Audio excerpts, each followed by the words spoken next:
पर भरपूर अंदाज से झलकने लगे। होम ग्राउंड पर तहरीक इंसाफ का पंडाल सज गया। कप्तान के खिलाड़ी जोक दर जोक जलसा गाह पहुंच रहे हैं। कप्तान के मतवालों को अपने हर दिल अजीज रहनुमा के खिताब का इंतजार है।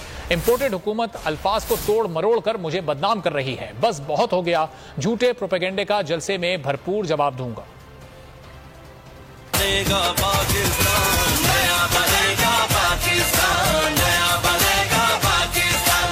कप्तान की फिर ललकार। होम ग्राउंड पर पावर शो, खिलाड़ी तैयार। पेशावर के रिंग रोड पर कप्तान की सियासत के रंग भरपूर अंदाज में झलकने लगे। जलसागाह में आवाम की जोक दर जोक आमद जारी है। शुरका का कहना है कि अब हर फर्द इमरान खान बन चुका है और आज खान साहब अहम ऐलानात करेंगे, अहम बातें करेंगे अपने पेशावर के लोगों के साथ। जो मेरे ख्याल में यहाँ पे आज लाखों लोग आएंगे, वो मेरे लिए तो नहीं आ रहे, आपके लिए नहीं आ रहे, वो इमरान खान के लिए आ रहे। पंडाल में 120 फीट चौड़ा और 30 फीट ऊंचा स्टेज बनाया गया है। जलसागाह में 32,000 से जायद कुर्सियां लगाई गई हैं। शुरका को अपने महबूब कायद इमरान खान और दीगर रहनुमाओं के खिताबात का इंतजार है। दूसरी जानिब चेयरमैन PTI इमरान खान ने ट्विटर पर एक बयान में कहा है कि PDM तहरीक इंसाफ की मकबूलियत से खौफजदा है। इमरान खान बोले, इम्पोर्टेड हुकूमत अल्फाज को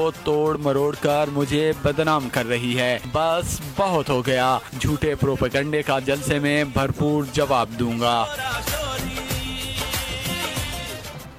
पाकिस्तान तहरीक इंसाफ का पावर शो। जलसे से चेयरमैन पाकिस्तान तहरीक इंसाफ इमरान खान और दीगर रहनुमा खिताब करेंगे। जलसे में कारकुनों की आमद का सिलसिला जारी है। इस बारे में जानते हैं नुमाइंदा बोल न्यूज नवाब शेर से। नवाब शेर, आगाह कीजिएगा, कितनी बड़ी तादाद जमा हो चुकी है इस वक्त PTI के सपोर्टर्स की? पाकिस्तान